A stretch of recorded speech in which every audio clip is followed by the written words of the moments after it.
할렐루야. 하나님의 전을 찾은 여러분들에게 하나님의 은혜와 평강이 함께 하시기를 주님의 이름으로 축복합니다. 오늘은 참된 안식을 주시는 예수님이라고 하는 제목으로 하나님의 말씀을 전하겠습니다. 여러분, 예수님은 율법보다 크신 분입니다. 율법이 가리키는 분이 바로 예수님이시기 때문이죠. 예수님은 율법의 마침이 되시고 율법의 완성자이십니다. 율법의 진정한 의미, 하나님의 율법을 주신 본래의 뜻을 밝혀주신 분이 바로 예수님이시죠. 여러분, 10계명 제4계명이 무슨 계명인지 아십니까? 안식일을 기억하여 거룩하게 지키라고 하는 것이죠. 하나님께서는 6일 동안 세상을 창조하시고 7일째 되는 날 안식하셨어요. 그렇게 하나님께서 6일 동안 일하시고 7일째 안식하신 것처럼 하나님의 형상대로 지음을 받은 우리 인간도 6일 동안 열심히 성실하게 일하고 집중해서 일하고 또 7일째 되는 날은 쉬는 것이 마땅합니다. 여러분, 그렇게 이 7일이 굉장히 중요한데 하나님께서는 창세기 2장 2절과 3절에 보니까 그 7째 날을 복되게 하사 거룩하게 하셨다고 말씀하셨어요. 복되게 하사 거룩하게 하셨다는 것, 이 거룩하게 하신다는 것은 구별하셨다는 거예요. 왜 구별하셨냐? 그날에 복을 주시려고 구별하셨다는 것이죠. 그러니까 6일 동안 우리가 열심히 살고 하나님 앞에 나와서 하나님, 이렇게 열심히 살다가 하나님이 주신 은혜를 기억하고 감사하며 또 예물을 들고 하나님 앞에 나아왔습니다. 하나님, 우리에게 약속하신 복을 내려 주시옵소서. 우리가 이렇게 하나님 앞에 나오는 것이죠. 자, 그렇게 하나님이 이 날을 복되게 하셔서 거룩하게 한 날로 그렇게 정하셨기 때문에 우리는 이 날을 지키는 거예요. 그런데 이렇게 생각할 수도 있어요. 아니, 안식일은 토요일이 아닙니까? 또 안식일 교인들은 토요일을 금요일 저녁부터 토요일 저녁까지를 안식일로 그렇게 지키는 건 아니겠습니까? 이 사촌 그 동생, 저하고 나이가 같은데 생일이 며칠 차이가 안 나는 사촌 동생이 하나 있어요. 근데 그 친구가 부모님이 안식일 교인이고 안식일 교회 장로님이고 안식일 교회 다니거든요.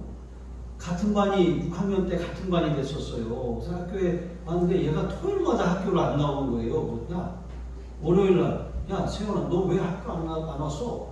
근데 얘가 말을 못해요. 너 왜 학교를 안 나오냐? 그리고 도시락을 싸우면 이 현미밥을 항상 싸우는 거예요. 그래서 너는 왜 흰밥을 안 먹고 맨날 까만 쌀밥을 먹냐? 그거 맛있냐? 나도 좀 줘봐라. 이렇게 했었던 기억이 나요. 근데 나중에 커서 알고 보니까 안식일 교인이었던 것이죠. 그런데 아니, 성경이 명한 안식일은 금요일 저녁부터 토요일 저녁이니까 우리도 그날 지켜야 하는 것이 맞지 않습니까? 그렇게 말하는 사람들도 있어요. 그러나 여러분, 우리는 율법 아래 있지 않고 은혜 아래 있는 사람들이죠. 그럼 율법을 무시해도 되냐? 아니에요. 예수님은 안식 후 첫날 새벽에 부활하셨어요. 예수님은 율법의 마침이 되고 완성이 되셨어요.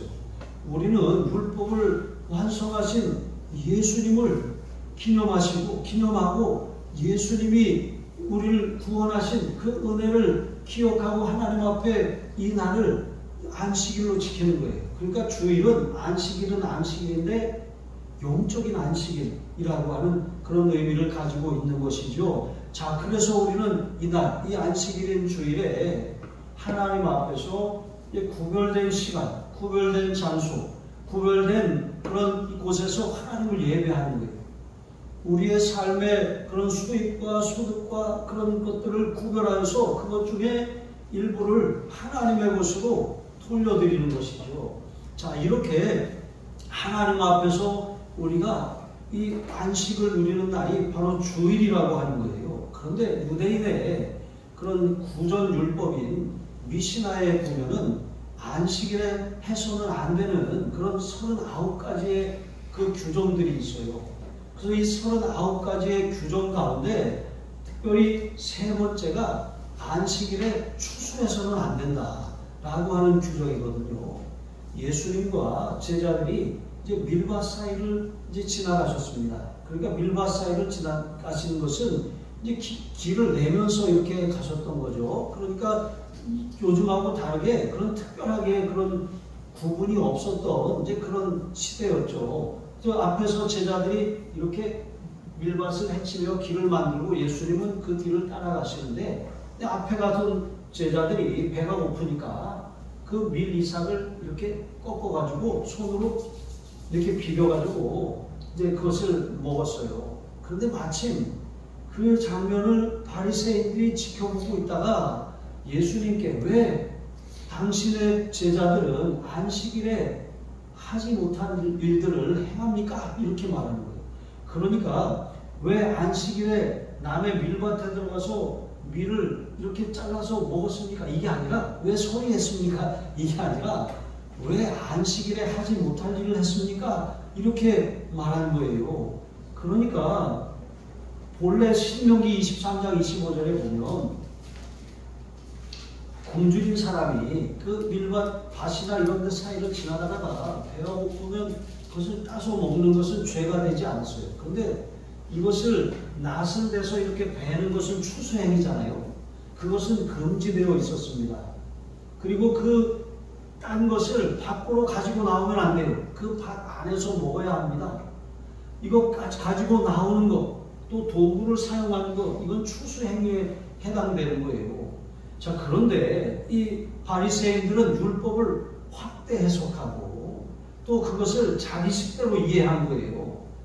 배가 고파서 밀을 조금 잘라서 이렇게 비벼 먹었다고 해서 그것을 추수행위로 간주한 거예요. 왜? 안식일에 일을 안 하는 거죠.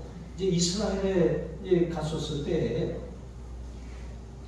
그 일정 가운데 하루가 안식일이 걸렸어요. 그러니까 우리는 그냥 토요일이잖아요. 그런데 유대인에게는 안식일 아침이잖아요. 근데 아침에 조식을 먹으러 내려가려고 하는데 엘리베이터가 고장난 거예요. 그리고 어떡하지? 그랬더니 고장난 게 아니라는 거예요.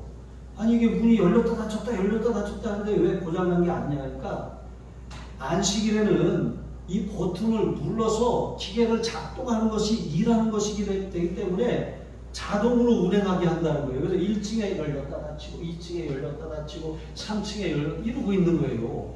이게 불안해서 탈 수가 있나요?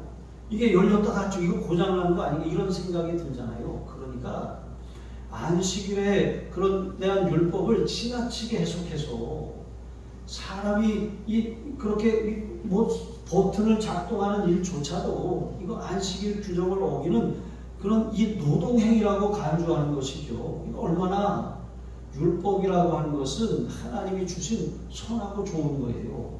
그런데 그것을 자기 식대로 이해하고 자기 식대로 해석하고 또 그런 것들이 쌓이니까 이게 전통이 되고 이게 미신화가 되고 또 이것이 구전율법이 되어서 나중에는 이것이 더 많아지니까 율법 위에 그게 올라앉게 된 것이죠.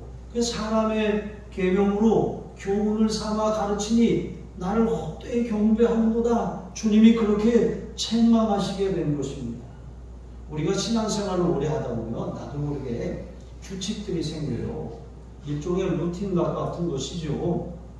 그러다 보니까 주일이 되면 그냥 자동적으로 교회에 나오고 또 소득이 생기면 11조를 드리고 뭐 이렇게 내가 마음에 드는 그런 이 적성에 맞는 부서에서 봉사하고 그리고 마음에 맞는 사람들과 교제하는 일 그냥 자연스럽게 이게 반복이 되는 것이죠. 그런데 문제는 이렇게 반복되다 보면 이것이 습관이 되고 전통이 돼요. 근데 그러다가 우리 교회에 다른 이제 사람들이 들어와요. 그러면은 그렇게 다르게 행동하는 모습을 보면 아니야. 그렇게 하면 안 돼. 우리 교회에서는 이렇게 해와서 이제 이런 것들을 가르치기 시작한다는 거예요. 근데 어디 성경에 그런 게 써 있어요?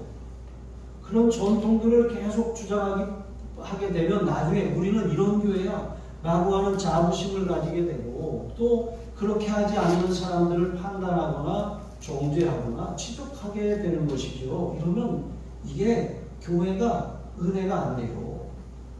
복음 안에 있는 것이 아니라 율법 안에 어깨에다가 무거운 짐을 자꾸 올려놔서 옥죄고 부담스럽게 만드는 거예요. 교회 오면 편안하고 행복해야 되는데 부담이 되는 거예요. 마음이 무거운 거예요. 뭘 이렇게 자꾸 하라는 건 많고, 뭘 바치라는 건 많고, 뭔 헌금 봉투는 웬 종류가 그렇게 많고. 여러분, 골라먹는 재미가 있잖아요.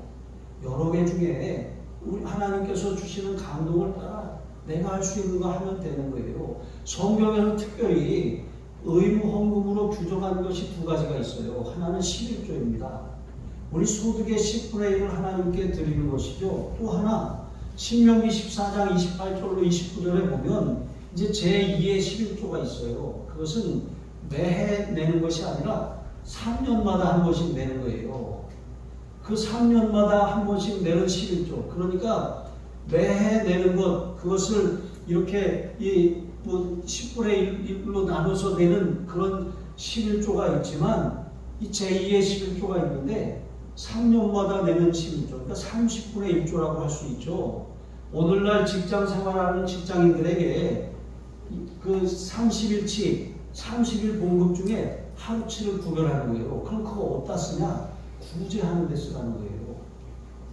하나님께서 하나님의 백성들 가운데 궁핍하고 핍절한 사람들이 없도록 그 사람들을 돕는 데 사용하라고 하는 거예요. 근데 많이 버는 사람들에게 사실 하루 일당이 커요. 일당이 뭐 센 분들이 있잖아요. 뭐 20만원, 30만원, 막 100만원 이런 분들에게 하루치 구제비로 내놓으라고 하면 이거 쉬운 일이 아니에요. 그런데 하나님은 많이 요구하실 땐 많이 주셨기 때문에 그런 거잖아요. 저는 차라리 11조 많이 냈으면 좋겠어요. 네. 또 제2의 11조도 많이 냈으면 좋겠어요. 네. 그만큼 소득이 늘어났다는 거잖아요. 그런데 그것이 아깝다라고 하는 것은 우리의 삶에 그냥 이것으로 족합니다 라고 사는 것과 같다는 거예요. 율법 아래 있는 사람들은 자꾸 뭘 계산해요.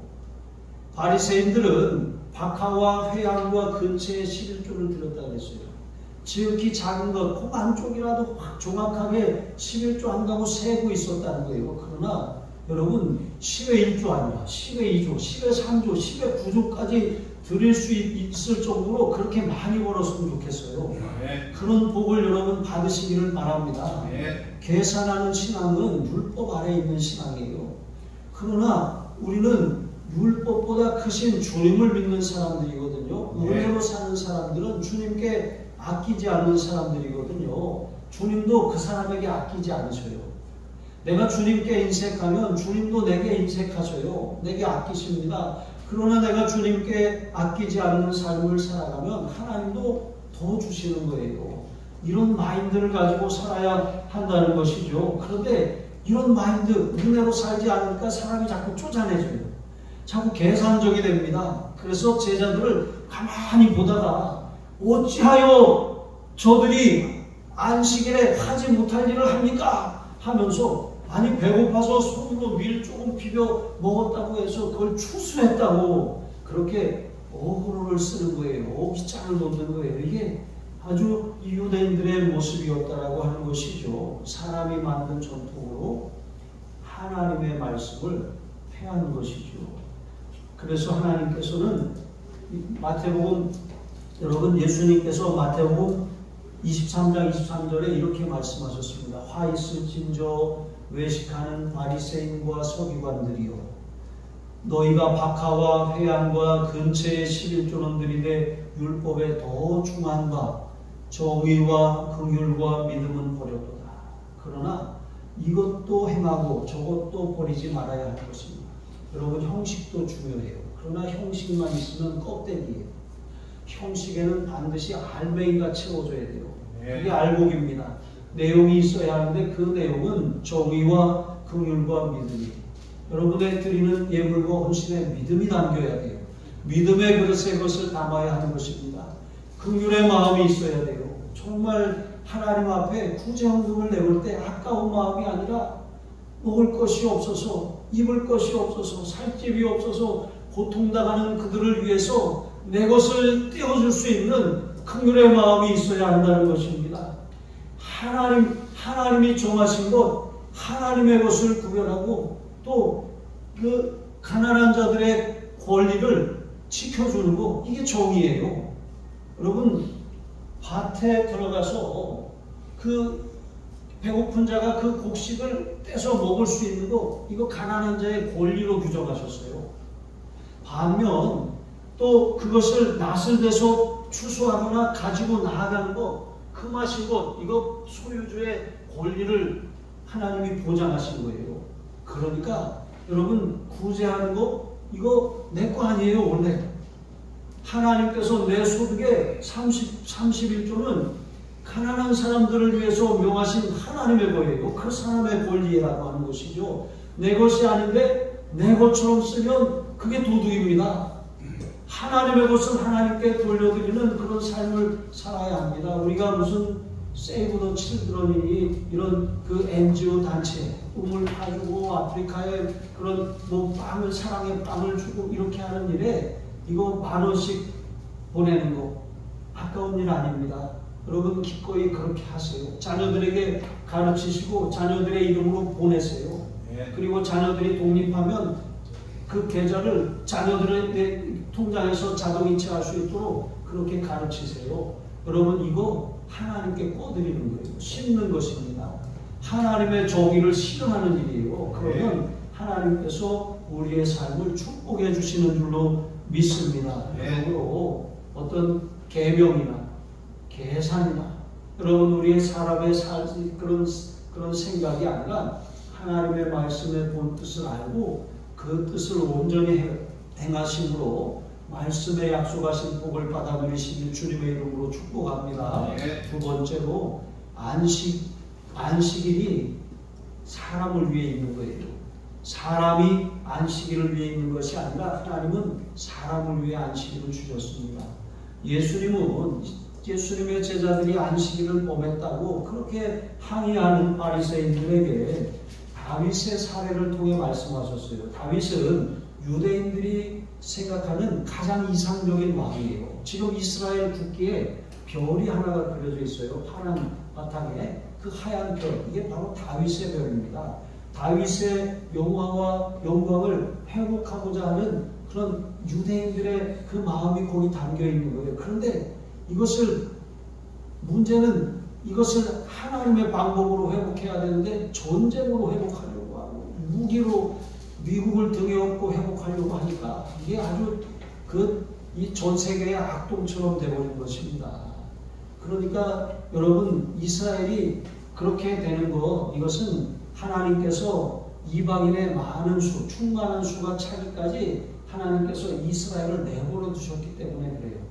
마지막 때가 오면 하나님은 다시 이스라엘을 돌이키게 하실 거예요. 정신 차리게 하실 것입니다. 하지만 지금은 아무리 노벨상을 많이 받고 아무리 미국 경제에 그 대부분을 쥐고 있어도 여러분 아직은 빌런이에요. 아직은 정신 차려야 하는 것입니다. 어쨌든 이 안식일을 범했다고 주장하는 이 사람 바리새인들에게 다윗의 이야기를 들려주세요. 다윗이 사울왕에게 쫓길 때가 있었어요. 그런데 너무 이 굶주리고 너무 궁급하니까 예루살렘 근처에 노비라고 하는 지역에 성소가 있었어요. 그러니까 그때는 성전이 아직 지어지기 전이기 때문에 그곳에서 대제사장과 제사장들이 또 레위인들이 하나님을 섬겼죠. 그곳에 갔는데 여기 아비아달이라고 나왔는데 아비아달은 아히멜렉의 아들이에요.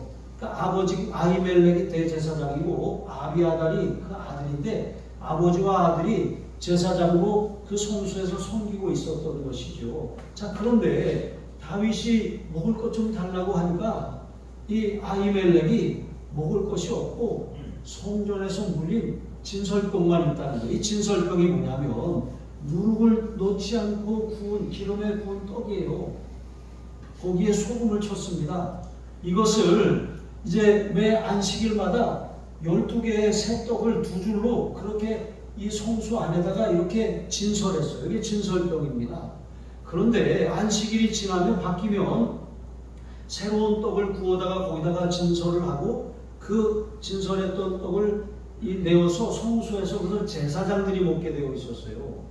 그런데 다윗은 또 그 일행들은 제사장도 아닙니다. 그리고 지금 다윗은 사울왕의 명령을 받았다고 말하지만 사실 사울왕에 쫓기는 상황이에요. 거짓말을 한 것이죠. 자, 그런 상황인데 이 아히멜렉은 다윗이 요청하는 제사장들만 먹을 수 있는 진설병을 내어줘서 먹게 합니다.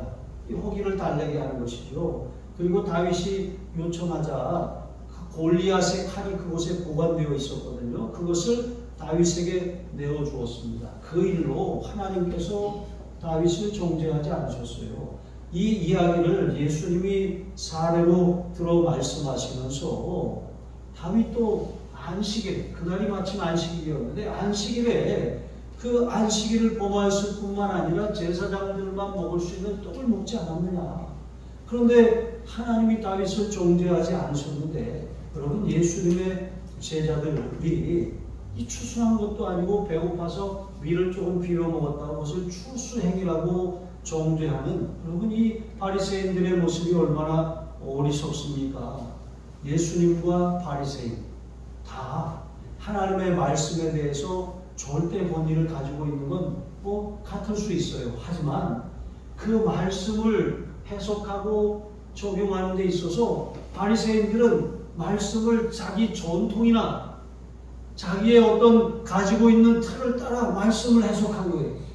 자기 식대로 해석한 거예요. 그러나 예수님은 하나님의 말씀을 있는 그대로, 하나님이 그 말씀을 주신 하나님의 정의와 하나님의 긍휼과 하나님의 믿음이 무엇이, 그 하나님의 본뜻이 무엇인지 그것을 정확하게 알고 계셨기 때문에 그 말씀을 따라 그렇게 그대로 행하신 것입니다.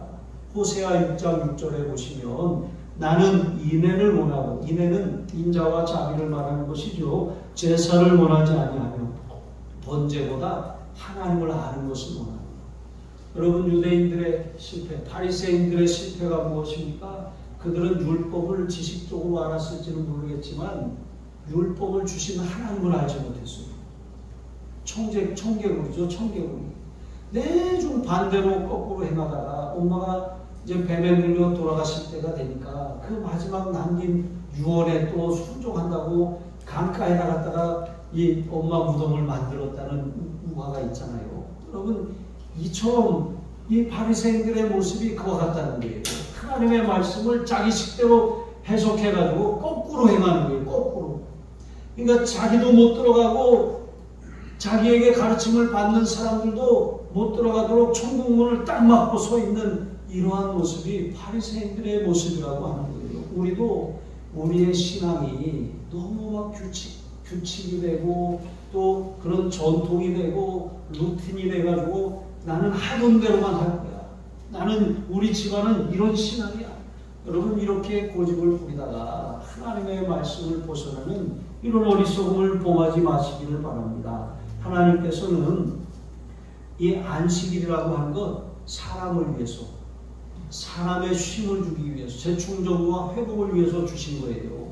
그런데 하나님이 회복을 위해서 쉬라고 주신 것조차도 무거운 짐을 만들어가지고 39개의 그런 하지 말아야 된다는 규정을 가지고 이거 하지 마라, 이거 하지 마라, 이거 하지 마라, 이거 하지 마라. 이렇게 하니까 얼마나 안식일이 기다려지는 것이 아니라 마음이 안식일이 다가올수록 무거워집니다. 저도 이 부목사를 할 때 보니까 이 천안에 들어오면 갑자기 마음에 먹구름이 이렇게 밀려오는 것 같아요. 그러다 월요일이 돼서 다시 차를 끌고 멀리 나가면 이게 안개가 구름이 거치고 햇빛이 밝게 비치는 것 같아요. 이게 꼭 우리가 그래요. 그러니까 꼭 배워야 하고 있어야 하지만 이제 진정한 자유함이 없는 상태에서는 우리가 이제 그것이 우리의 마음에 무거운 짐이 될 수가 있는 것이죠. 하나님을 섬기는 것도 마찬가지입니다. 이것이 은혜이고 기쁨이 되지 못하면 이것이 우리의 무거운 짐이 되기 시작하는 거예요. 심지어 하나님이 쉬라고, 충전하라고, 회복하라고 주신 영적인 안식일인 주일조차도 너무 무거운 짐이 되고 마는 것입니다. 그러나 여러분, 예수님께서 마태복음 4장 4절에 사람이 떡으로만 살 것이 아니고 하나님의 입으로 나오는 말씀으로 살 것이니라 말씀하셨잖아요. 떡으로 만이라고 하는 것은 떡으로라고 하시지 않으셨잖아요. 사람이 떡만 먹고 살 수 없다는 거예요. 떡 말고 또 필요한 양식이 있다는 것인데, 예수님께서는 하늘에 계신 아버지의 뜻을 행하는 것이 내 양식이라고 하셨어요. 그러니까 우리가 하나님의 말씀에 귀를 기울이고 말씀대로 사는 것, 이것이 또 하나의 양식, 정말 우리의 삶에 꼭 필요한 그런 주식인 것입니다. 그것이 하나님의 말씀입니다. 하나님의 말씀을 꾸준히 읽고 보고 듣고 묵상하고 먹는 사람들은 건강해요. 몸이 건강한 사람들이 뭘 먹어도 잘 받아들입니다. 그런데 몸이 약한 사람들은 좋은 걸 먹으면 어떻게 됩니까? 다 쏟아내는 것이죠. 하나님의 말씀을 먹어야 돼요. 하나님의 백성은. 그래야지만 세상에서 세상의 모든 것들을 잘 소화할 수 있어요. 돈이 생겨도 그것을 하나님이 주신 원칙에 따라 정의롭게 긍휼을 가지고 믿음으로 잘 사용할 수가 있습니다. 그러나 하나님의 말씀을 먹지 않고 부자가 된다면 탈나는 거예요. 넘어지는 거예요. 그래서 하나님의 말씀을 먹는 일을 절대로 게을리해서는 안 되는 것입니다. 주일이 그래요. 주일이 우리 자신을 위해 있는 거예요. 주일 안식일에 해야 될 두 가지 일이 있어요. 하나는 하나님을 예배하는 일입니다. 하나님을 만나야 돼요. 하나님을 만나지 못하면 우리의 삶은 방황할 수밖에 없어요. 목적을 잃어버릴 수밖에 없어요. 그런데 하나님을 만나면 우리의 삶에 방향이 생기고 또 가치관을 회복하고 우리가 어떤 목적 의식을 가지고 살아야 하는지 선이 분명해지는 것입니다. 또한 우리가 안식일을 지켜야 하는 이유는 쉼을 얻기 위해 무양이죠. 하나님 안에 쉬는 것이죠. 그냥 쉬는 것이 널브러지는 것이 아니라 하나님이 주신 평안한 가운데 안식을 얻는 거예요. 그런 안식 가운데 우리가 재충전하고 회복되고 힘을 얻게 되는 줄로 믿습니다. 이렇게 우리는 우리의 삶을 하나님께서 쉬라고 하신 그 안식일을 기억하여서 거룩하게 지킬 책임이 있는 거예요. 내중 일만 하면, 쉬지 않으면 기계도 탈이 나고 사람도 탈이 나요. 휴게소가 왜 있습니까? 화장실 가라고 있죠. 또 이 배도 좀 채우고 자동차도 좀 쉬라고 있는 거예요. 쉬지 않고 계속 달리면 고장납니다. 사람도 고장나고 자동차도 고장나죠. 자야 될 때 자야 돼요. 여러분 6일 동안 열심히 일했으면 하루는 쉬어줘야 돼요. 하나님 안에 쉬어줘야 합니다. 쉬어야 하는 날에도 일하고 쉬지 않으면 여러분 그런 삶에 언젠가는 과부하가 걸려서 더 큰 돈이 들어가고 내가 해결할 수 없는 그런 지경에 이르게 된다는 것을 기억하시기 바랍니다. 세 번째로 안식일의 주인은 예수님이십니다. 이름으로 말씀하고 있잖아요. 이름으로 라고 말씀하고 있는 것처럼 하나님께서는 우리의 삶에 정말 하나님께서 인자는 안식일에도 주인이니라 이렇게 말씀하신 것처럼 안식일에 대해서 설명을 하시고 결론적으로 예수님 자신이 안식일의 주인이라고 말씀하시는 거예요. 그러니까 바리새인들은 안식일을 주신 하나님의 뜻을 알지 못하고 안식일 자체를 지키려고 했어요. 안식일에 대한 잘못된 이해로 안식일에 하나님이 쉬라고 하셨는데 쉬지 못하게 만들었어요. 하나님을 만나야 되는데 하나님을 만나는 길을 가로막아 버렸습니다. 그러나 예수님은 안식일의 의미를 되찾아 주셨어요. 안식일의 주인이십니다. 예수님 안에서 우리는 안식일뿐만 아니라 모든 율법에 대한 정확한 이해와 지식을 가질 수가 있어요.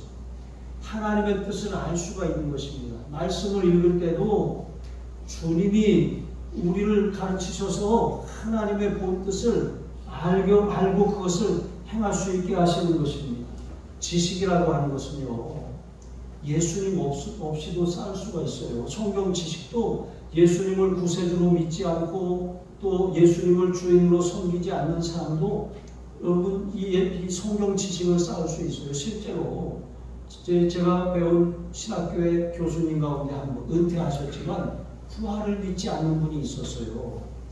이제 학적으로 그것을 가르치는 교수님이 계셨어요.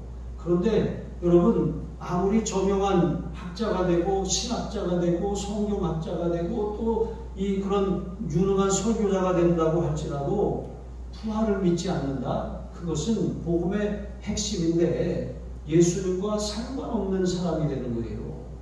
생명이 없는 무속남과 같이 되고 마는 것이죠. 요한복음 5장 39절에 예수님께서는 너희가 성경에서 영생을 얻는 줄 생각하고 이 성경을 상고하거니와 이 성경이 곧 내게 대하여 증언하는 것입니다. 여러분, 예수님이 말씀하신 이 성경은 이 바리새인들이 그 성경이라고 일컫는 구약의 율법을 말하는 거거든요. 모세오경을 가리키는 거예요.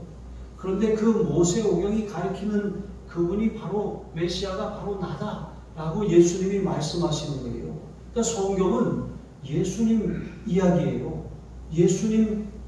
오실 예수님에 대한 이야기고, 오신 예수님에 대한 이야기고, 또 다시 오실 예수님에 대한 이야기가 성경입니다. 예수님 안에서 우리가 말씀을 대하지 않는다면 예수님과 상관이 없는, 하나님과 상관이 없는 그런 지식의 길을 걸어가게 된다는 것이죠. 그러므로 여러분, 예수님만이 우리를 참된 안식과 힘을 줄 수가 있으십니다. 그러니까 항상 예수님이라면 어떻게 하셨을까? 예수님의 마음은 어떤 것일까? 예수님이라면 어떻게 하셨을까? 여러분, 그것을 염두에 두고 해야 되고, 예수님이라면 저 사람에게 어떻게 대하셨을까? 그러니까 여러분, 복음은 어떤 종교 행위가 아니에요. 예수님 안에 사는 삶이 바로 복음을 사는 삶이라고 하는 것을 기억하시기 바랍니다. 의식과 형식과 제도에 갇히면 그 신앙은 잠자는 신앙, 죽은 신앙이 되는 거예요. 그러나 예수님과 동행하면 우리의 신앙이 회복되고 살아납니다. 예수님을 바라보세요. 사람을 바라보면 실망해요. 사람을 의지하면 상처받아요. 사람에게 기대를 걸면 여러분 큰 손해가 나요. 그러나 예수님을 바라보고 예수님을 의지하고 예수님께 기대를 걸고 예수님과 동행하면 하나님이 책임져 주셔요. 하나님의 뜻이 그 삶에 이루어지게 해주세요. 하나님의 나라가 이루어지게 하실 줄로 믿습니다. 안식일의 주인이시고 율법의 주인이신 예수님과 동행하며 살아가시는 저와 여러분이 되시기를 주님의 이름으로 축복합니다. 기도하시겠습니다. 하나님 아버지, 율법을 오해하며 믿음의 형제와 자매를 판단하고 정죄하며 어깨에 무거운 짐을 지우는 그런 교만하고 어리석은 삶을 살지 않도록 우리를 붙들어 주시옵소서. 제사보다 인애를, 언제보다 하나님을 아는 것을 원하시는 하나님, 그 말씀을 주신 하나님의 뜻을 알고 하나님의 사랑과 하나님의 정의와 하나님의 요구하시는 믿음으로 사는 하나님의 사람으로 승리하게 하여 주시옵소서. 사람의 공로를 내세우고 사람의 의를 자랑하고 또 사람을 그렇게 내세우는 그런 바리새인의 신앙이 아니라 예수님을 자랑하고 예수님을 의지하고 오직 예수님의 이름을 부르며 예수님과 동행하는 살아 역사하는 신앙을 갖는 하나님의 사람들이 되게 하여 주옵소서. 감사하며 축복하며 예수님의 이름으로 기도합니다. 아멘.